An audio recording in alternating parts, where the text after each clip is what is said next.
영화 애프터 어스에 이런 대사가 나옵니다.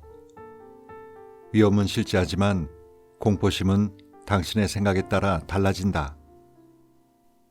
외부에서 일어나는 환경 변화는 실제합니다. 하지만 자신의 내면에서 일어나는 공포와 불안은 실제하지 않습니다. 말하자면 환상과 같은 것이죠. 환상과 싸워서는 안 됩니다. 그러한 환상은 환경 변화에 대응하기 위해 이용해야 할 도구일 뿐입니다. 책 읽는 다락방의 제이입니다. 할 수 있다고 생각하는 사람은 할 수 있고 할 수 없다고 생각하는 사람은 할 수 없습니다. 이것은 변함이 없고 논쟁의 여지가 없는 법입니다. 파블로 피카소가 한 말인데요. 과연 할 수 있다는 생각과 의지만으로 생각한 바를 다 이룰 수 있을까요? 이렇게 말로만 긍정을 강요하는 사람들이 오히려 속으로는 도망치고 싶어하고 이 의지로 말미암아 결국 자신과 주변 사람들을 힘들게 할 수 있는데요. 멘탈이 약한 사람 중에는 이렇게 겉보기에만 긍정적인 척 하는 사람들이 많습니다. 오늘 소개해드릴 책은 비즈니스 북스에서 펴낸 유리 멘탈을 위한 좋은 심리 습관인데요. 이 책의 저자인 가타다 도모야는 심리 카운슬러로 대학 졸업 후 창업한 지 3년째 되던 해 녹내장으로 중증 시각장애인이 되어 모든 걸 접어야 했습니다. 설상가상으로 우울증을 앓던 누나가 자살하자 누나를 돕지 못했다는 죄책감까지 더해져 작은 일에도 예민해지고 상처받는 유리 멘탈로 산 적이 있다고 합니다. 이런 저자가 심리치료 공부를 시작하면서 자신도 겪은 이 유리 멘탈의 진정한 의미를 몸소 깨닫게 됐고 이후 심리 카운슬러가 되어 지금까지 10,000명 이상을 상담했고요. 강연과 기업 연수로 활발한 활동을 하고 있습니다. 난 왜 이렇게 마음이 약할까? 이런 생각 다들 한 번쯤은 해보셨을 겁니다. 그런데 이런 마음이 생기는 근본적인 이유는 무엇일까요? 유리 멘탈은 무조건 나쁘기만 한 걸까요? 이에 대한 저자의 이야기를 먼저 들어보시겠습니다. 나는 왜 이렇게 마음이 약할까? 사소한 일에 상처받고 마음을 졸이고 흔들리는 자신의 모습에 실망한 적이 있나요? 자주 불안, 초조, 우울, 의기소침과 같은 감정에 사로잡히거나 매사 부정적인 면만 보려하고 소극적으로 생각하고 있지는 않나요? 지금까지 여러분은 마음을 강하게 만들고 싶어서 이런저런 시도를 해왔을 겁니다. 그 결과 여러분의 마음은 얼마나 강해졌나요? 노력과 좌절을 반복하다 제대로 방법을 찾기도 전에 포기해버리진 않았나요? 저는 여러분의 마음이 왜 강해지지 않는지 알고 있습니다. 이유는 아주 간단합니다. 마음이 약한 것, 즉 유리 멘탈을 부정적으로 보기 때문입니다. 약한 모습을 발견하는 즉시 감추거나 없애버려야 한다고 생각했을 겁니다. 물론 불안이나 우울 등 부정적 감정을 느끼거나 평소에 생각해온 이상적인 모습이나 주위에 닮고 싶은 사람들과 자신을 비교하며 자신의 부족한 부분만 생각하는 것, 즉 마이너스 사고를 할 때 기분이 썩 좋지는 않습니다. 이런 상황을 되도록 피하고 싶죠. 바로 이 전제가 잘못되었습니다. 유리 멘탈은 나쁜 게 아닙니다. 필요 없는 것이라니 말도 안 됩니다. 유리 멘탈은 오히려 마음을 강하게 만드는 재료입니다. 여러분의 마음이 뭘 해도 강해지지 않았던 이유는 이 부정적 감정과 마이너스 사고라는 재료를 쓰레기통에 버렸기 때문입니다. 저는 심리치료와 철학을 배우면서 유리 멘탈이란 무엇인가에 대한 해답을 진화생물학에서 찾았습니다. 진화생물학에서는 원칙적으로 유전되는 형질은 어떤 형태로든 생존 유지, 번식 성공에 도움이 된다고 봅니다. 다시 말해 우리가 불안해하거나 낙담하는 데는 다 의미가 있다는 뜻입니다. 여러분은 아직 그 의미를 알지 못하는 것뿐입니다. 지금까지 여러분은 강하고 단단한 마음을 만들기 위해 책을 읽거나 강연을 듣고 상담을 받는 등 다양한 노력을 해왔을 것입니다. 사물의 긍정적인 면을 본다. 지나간 일에 끙끙 앓으며 고민하지 않는다. 변할 수 있다고 믿는다 등의 조언들은 대부분 유리 멘탈을 부정하는 것을 전제로 합니다.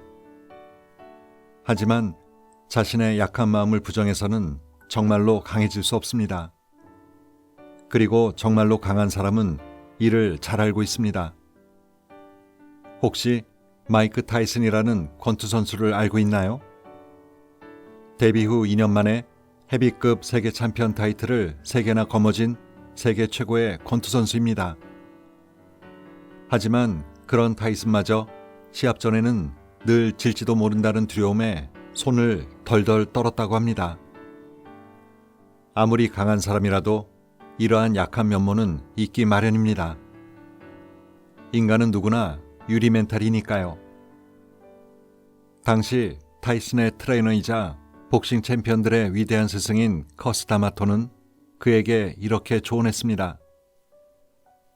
두려움이란 인생의 가장 가까운 친구이자 적이다. 마치 불처럼 말이다. 두려워하는 자신의 마음을 외면하지 않고 사이좋게 지내며 힘을 빌리라는 말입니다. 여태까지 여러분은 불을 적으로 간주하고 위험하다며 멀리했을 것입니다. 하지만 불을 무서워한다면 도구로 쓸 수 없을 테고 언제까지나 불을 두려워하며 살게 됩니다. 유리 멘탈도 마찬가지입니다. 여러분은 불안, 초조, 우울, 의기소침 등 마음이 약해져 생기는 부정적인 감정을 아마 무서워하고 외면하려고만 했을 겁니다. 이제는 들여다보고 사이좋게 지내야 합니다. 마음이 약해지는 것은 누구에게나 자연스럽게 일어나는 일입니다. 이는 몸을 지키기 위한 일종의 경고 시스템으로 우리가 항상 적절한 행동을 할 수 있게 해줍니다. 이를 부정한다는 건 내 몸을 위험하게 만드는 행위입니다. 약한 모습을 감추거나 극복하기 위해 억지로 마음을 강하게 만드는 일을 하게 됩니다. 다시 말해 꾹 참고 강한 척을 하는 것이죠. 그러니 삶이 힘든 게 아닐까요? 그럼 마음이 약해질 때 어떻게 마음을 단단히 다질 수 있는지, 그리고 짜증과 불안을 왜 느끼게 되고 어떻게 대처해 나가야 하는지 본문을 통해 살펴보실까요?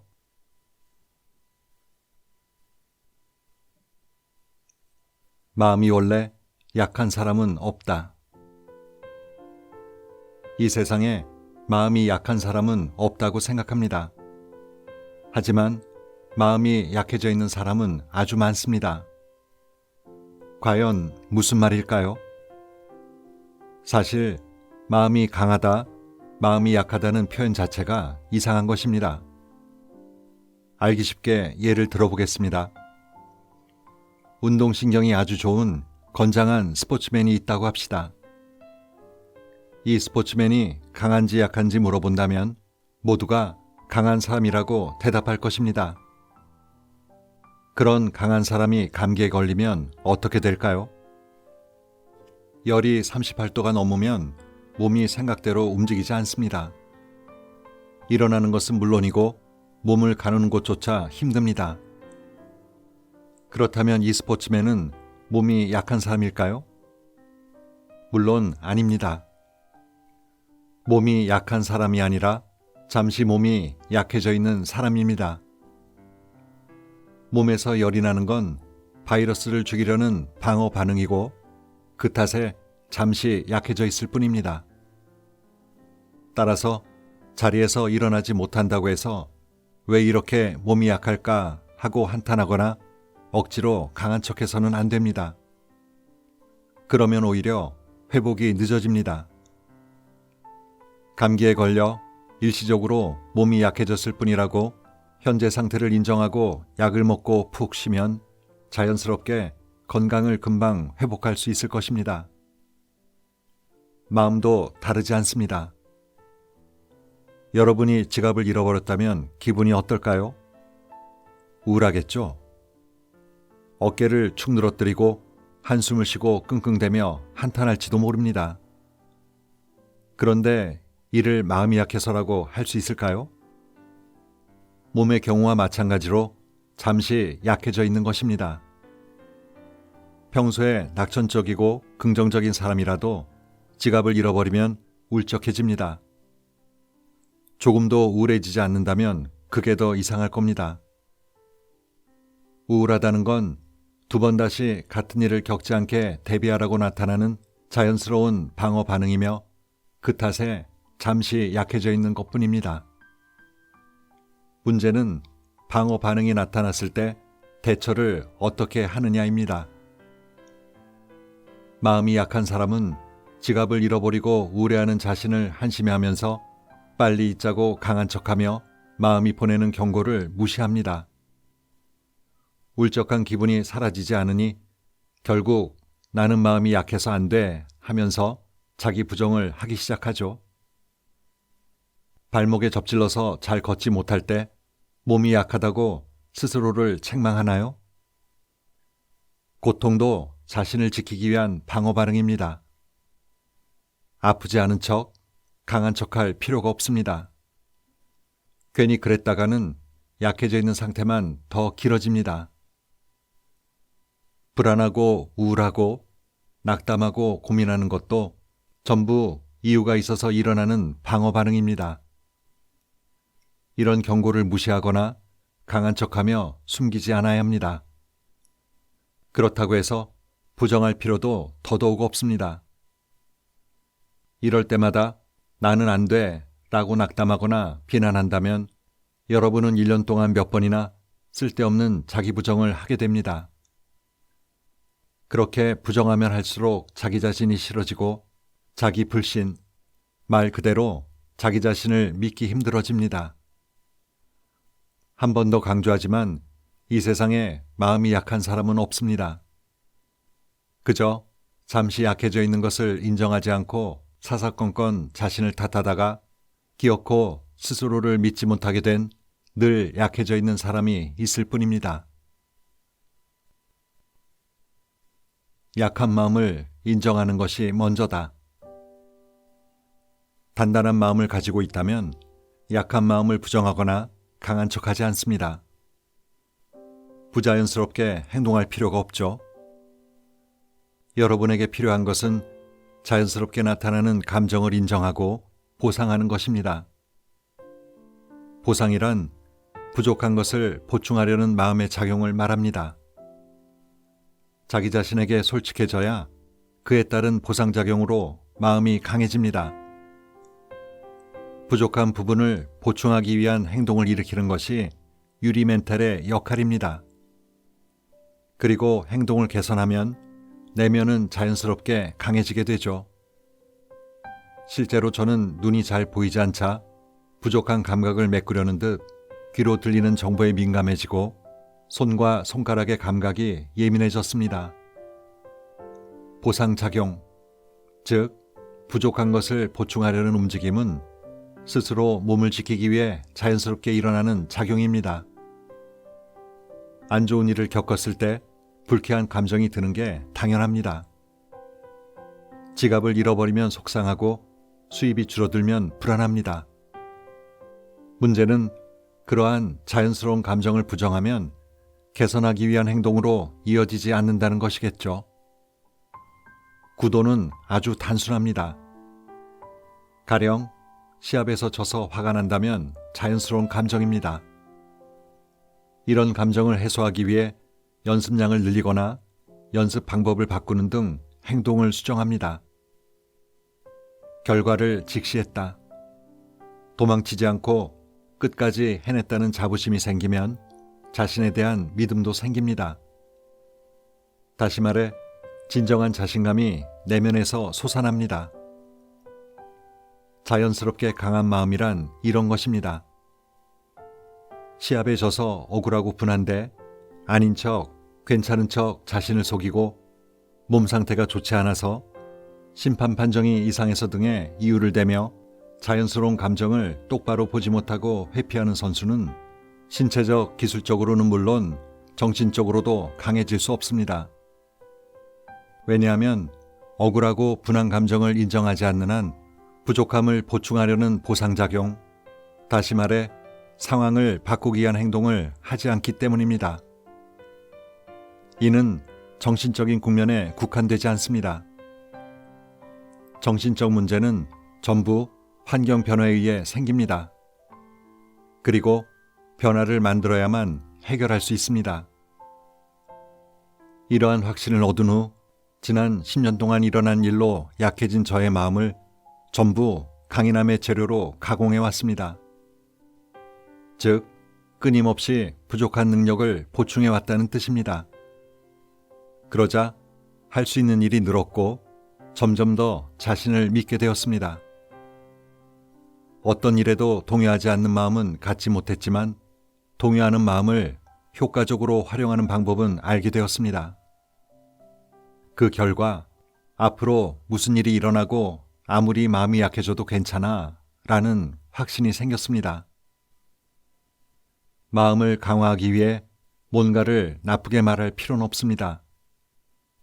그저 환경 변화로 약해진 마음의 의미를 이해하고 이를 보완할 수 있는 행동을 하면 됩니다. 지금까지 그렇게 하지 못한 이유는 자신의 마음 상태를 내내 부정했기 때문입니다. 여러분이 느낀 대로 마음이 약하다는 것을 인정하세요. 그렇게 하면 자연스럽게 어떻게 개선해야 할지 깨닫게 될 것입니다. 나를 이해하는 사람의 공감을 얻는다. 마음이 약해져 나타나는 모습을 감추려고 강한 척하면 타인이나 사회의 평가에 휘둘리며 살게 됩니다. 남들이 정해놓은 기준에 맞춰 사느라 온전한 내 인생을 살기가 힘들어집니다. 힘들더라도 현재의 마음 상태를 인정하고 부족한 부분을 보완하기 위해 노력하면 결과는 어떻게 나올지 몰라도 자신을 믿을 수 있습니다. 부자연스러운 영역에 발을 들이지 않고 자연스러운 영역을 오가다 보면 더 이상 마음이 약해질 일은 없을 겁니다. 하지만 스스로 유리멘탈이라고 인정하는 것은 그리 간단한 일이 아닙니다. 다친 근육을 초과 회복하고 성장시키려면 영양이 필요하듯이 약한 마음을 강인하게 변화시킬 때도 역시 영양이 필요합니다. 바로 사람들의 공감을 얻는 것이죠. 아무리 이유가 있어 우울이나 불안, 열등감에 시달린다고 해도 그것과 스스로 정면으로 마주하기란 힘든 일입니다. 힘든 일에서 힘들다고 느끼는 자신에게서 눈을 떼고 싶어지는 것도 당연한 반응일 겁니다. 그럴 때 같은 문제의식을 갖고 그렇게 느끼는 이유를 이해해주는 사람이 있다면 힘들어도 자신의 약함을 직시할 수 있습니다. 모두가 이해해주지 않아도 됩니다. 자신을 이해해주는 사람이 한 사람만 있어도 나약함과 마주할 용기가 생깁니다. 자연스럽게 강한 사람이란 자신의 약해진 마음을 인정할 수 있는 사람입니다. 쓸데없이 자기 부정을 하거나 강한 척한다면 자연스러운 강인함을 얻지 못합니다. 자신의 나약함을 인정하지 못하는데 타인의 나약함을 인정할 리 없습니다. 하지만 자신의 약해진 마음을 마주하고 스스로 빠져나온 사람은 다릅니다. 약해져 있는 자신과 여러 번 마주했기에 거기서 도망치고 싶어하는 마음도 잘 알고 있습니다. 그래서 더욱 타인의 고통에 진심으로 공감할 수 있는 것입니다. 왜 다른 사람의 시선이 신경 쓰일까? 사람들이 자신을 어떻게 보는지 걱정하는 사람이 적지 않습니다. 이런 사람의 주변 사람들은 미움 좀 받으면 어때? 괜찮아. 하면서 신경 쓰지 말라고 할 것입니다. 하지만 이는 잘못된 조언입니다. 타인의 시선이란 죽음의 공포를 느끼게 할 만큼 위험한 것입니다. 신경이 쓰이는 것은 자연스러운 반응이죠. 인간은 혼자서는 살 수 없는 아주 나약한 동물입니다. 동료와 협력하여 함께 살도록 적응되어 있어 집단에서 쫓겨나면 죽음을 선고받은 것이나 다름없습니다. 물론 현대사회에서는 다른 사람에게 아무리 미움을 받아도 죽진 않습니다. 하지만 외톨이가 될지 모른다는 공포를 느끼는 것은 우리의 정신 구조가 수렵채집 시대부터 변하지 않았기 때문입니다. 즉, 여러분이 타인의 시선을 신경 쓰고 미움받고 싶지 않다고 느끼는 것은 자연스러운 반응입니다. 저는 시각장애인이 되고서 사람들의 시선을 더 신경 쓰게 되었습니다. 얼핏 보면 보통 사람으로 보여서 굳이 장애가 있다고 제가 먼저 말하는 것을 꺼렸기 때문입니다. 하지만 묘하게 난감할 때가 있습니다. 예를 들면 매장에서 멤버십 가입을 하려고 개인정보를 직접 작성할 때입니다. 제 경우는 글자나 숫자를 잘 인식하지 못해서 눈을 종이에 바짝 대고 필기칸을 찾거나 칸에 맞춰 글자를 쓰지 못하는 등 의도치 않게 눈에 띄게 행동하기도 합니다. 이럴 때 나를 이상하게 보겠구나 싶어 몹시 신경을 썼습니다. 물론 지금도 신경이 쓰이긴 하지만 전과 달리 타인의 시선이 두려워 전전긍긍하지 않습니다. 왜냐하면 타인의 시선을 신경 쓰는 게 당연하다는 걸 알기 때문입니다. 여러분이 타인의 시선을 신경 쓰는 것도 이유가 있어서입니다. 명확한 이유를 몰라도 의미 없이 타인의 시선을 신경 쓰진 않습니다. 중요한 것은 그 의미를 알고 행동을 변화시키는 것입니다. 신경 써서는 안 돼. 신경 쓸 필요 없어. 라고 부정하면 사람들의 시선을 신경 쓰는 자신을 탓하게 됩니다. 그러면 더욱 다른 사람들의 시선을 신경 쓰게 됩니다. 타인의 시선을 신경 쓰는 것은 사회성이 있다는 증거일 뿐 자신을 한심하게 보거나 탓할 일은 아닙니다. 그러니 강한 척은 이제 그만합시다. 나는 지금 미움받을까봐 겁이 나는 거구나 라고 자신의 상태를 인식하는 것부터 시작하세요. 짜증은 위험 회피 모드의 발동 신호. 생각한 대로 일이 풀리지 않을 때, 상대가 좀처럼 이해해주지 않을 때, 어딘가 아프거나 컨디션이 좋지 않을 때 아무래도 짜증이 납니다. 짜증이란 대체 무엇일까요? 인간은 위험한 일이나 예측하기 힘든 일, 대처해야 할 일이 생기면 거기에 대비하기 위한 준비를 시작합니다. 말하자면 위험 회피 모드로 전환됩니다. 가령 사바나에서 사자의 족적을 발견하면 순간 심장 박동이나 혈압이 상승하여 숨이 가빠지고 동공이 커지거나 근육이 딱딱하게 굳죠. 그리고 도주할지 싸울지 어느 쪽이든 대응할 수 있게 자동적으로 자세가 바뀝니다. 동시에 마음 상태도 달라집니다. 빨리 도망치고 싶어서 벌벌 떨든 빨리 싸우고 싶어서 흥분하든 각자 경험치에 따라 달라지겠지만 어쨌거나 공통적으로 긴장을 느낍니다. 위험 회피 모드는 어디까지나 일시적이며 오래 지속되지 않습니다. 코로나 바이러스 감염증으로 긴급 사태가 선언되었을 때 우리는 하루 24시간, 그것도 몇 주에 걸쳐 위험 회피 모드에 들어가야 했습니다. 그러한 상황에서 짜증을 느꼈다면 이 또한 너무나도 인간적인 자연스러운 반응이라고 할 수 있습니다. 다만 이때 안과 박, 어느 쪽을 보느냐가 차이를 만듭니다. 어떤 일로 짜증이 나면 짜증나게 한다고 타인이나 환경을 탓하지 말고 짜증이 났구나 하고 몸과 마음이 위험 회피 모드로 바뀌었다는 것을 인정해 주세요. 짜증의 원인을 타인이나 환경에서 찾는 것은 잘못된 생각입니다. 무슨 일이 있든 우리 몸은 이미 그 전부터 위험 회피 모드로 전환되었다고 봐야 합니다. 짜증의 원인을 외부에서 찾으면 다음에는 그 원인에 대해 위험 회피 모드가 더해져 짜증과 긴장의 악순환이 시작됩니다.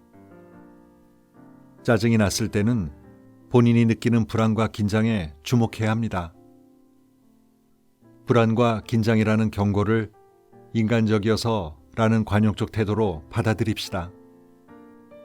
그러고 나서 행동을 수정하면 대책을 완벽하게 세웠다고 할 수 있습니다. 예를 들어 일하는 동안에는 졸면서 할 수 있을 정도의 일상 업무를 제외하면 기본은 비상사태, 위험 회피 모드라고 할 수 있습니다. 쉬는 동안에도 일에 대해 생각하는 사람이 있는데 그러면 쉽게 짜증이 나는 게 당연합니다. 긴장하고 있을 때 얼마든지 짜증의 씨앗을 찾아낼 수 있습니다. 외부에 있는 원인이나 짜증 자체에 주목하지 말고 원래부터 긴장하고 있었다는 것을 깨달아 주세요. 부정적 감정을 인정하고 이를 해소할 수 있도록 행동을 변화시키면 쓸데없이 짜증내는 시간을 최소한으로 줄일 수 있을 것입니다. 세상에 나쁜 사람은 없다.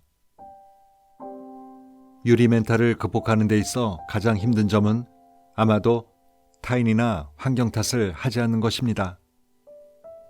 그렇다면 대체 누구 탓일까요? 결론부터 말하자면 누구의 탓도 아닙니다. 물론 여러분의 탓도 아닙니다. 가령 고객 한 명이 착각해서 불만사항을 접수했다고 합시다. 고객이 착각했다고 해도 사과하고 상황을 수습하는 것은 여러분입니다. 내 탓이 아니어도 이런 상황에 처하면 힘이 빠집니다. 이는 지극히 자연스러운 반응입니다. 분명 착각한 고객이 잘못했습니다. 그렇다고 누군가를 탓해봤자 여러분은 강해지지 않을 것입니다. 내가 나쁘다 라거나 내 탓이야 라고 생각할 필요도 없습니다. 마음을 강하게 만들기 위해 잘못한 사람은 아무도 없다라는 새로운 사고방식을 몸에 익혔으면 합니다. 나에게 죄가 있다고 인정하는 것은 누구나 하기 어려운 일입니다. 그래서 더욱 누군가 혹은 무언가에 죄를 묻고 싶어집니다. 하지만 잘못했다거나 죄가 있다는 생각을 버리고 그저 순수하게 능력이 부족하다, 지식이 부족하다고 생각하면 한결 편하게 인정할 수 있을 것입니다. 인간은 나쁜 결과를 얻으면 거기에 대응하는 나쁜 원인이 있다고 직감적으로 느낍니다. 그리고 나쁜 원인을 분쇄하면 좋은 결과를 얻을 수 있다고 믿습니다. 그래서 원인이나 범인 등 잘못한 무언가를 찾아내는 걸 좋아합니다. 잘못한 고객이 나쁘다, 아니면 내 잘못이다라는 양자택일은 너무 극단적입니다. 누구나 잘못이나 실수를 할 수 있습니다. 그보다 어느 쪽도 아닌 제3의 선택지, 나쁜 사람은 아무도 없다라는 생각을 선택하길 바랍니다. 어쨌거나 안 좋은 일이 일어난 건 사실입니다. 내 탓이 아니어도 자신의 설득력을 높이는 기회로 삼으면 되는 것입니다. 이 세상의 불이익은 전부 당사자의 능력 부족이다. 환경 변화로 뭔가 자신에게 불리한 안 좋은 일이 일어나면 자신이 나쁘다, 자신에게 죄가 있다고 생각하지 말고 단순히 능력이 부족한 것뿐이야 라고 생각해 보세요. 모른다고 부족함을 인정하면 좀 더 조사하고 싶어지고, 잘하지 못한다고 부족함을 인정하면 좀 더 노력하는 방향으로 의식이 향하게 됩니다. 누구도 나쁘지 않아. 나도 나쁘지 않고. 그저 능력이 부족한 것뿐이야 라고 생각한다면 더 이상 남 탓도 내 탓도 하지 않게 될 것입니다. 부정적이라는 게 다 나쁜 것만은 아닙니다. 이 부정적인 마음은 잘 달리기 위한 준비를 하게 해주고 긍정적인 마음은 불확실한 미래에 뛰어들기 위한 용기를 준다고 저자는 말합니다. 모든 게 그렇듯이 이 마음 또한 적절한 균형감을 유지할 때 균형 잡힌 인생을 살 수가 있을 것 같네요. 오늘도 좋은 하루 보내세요.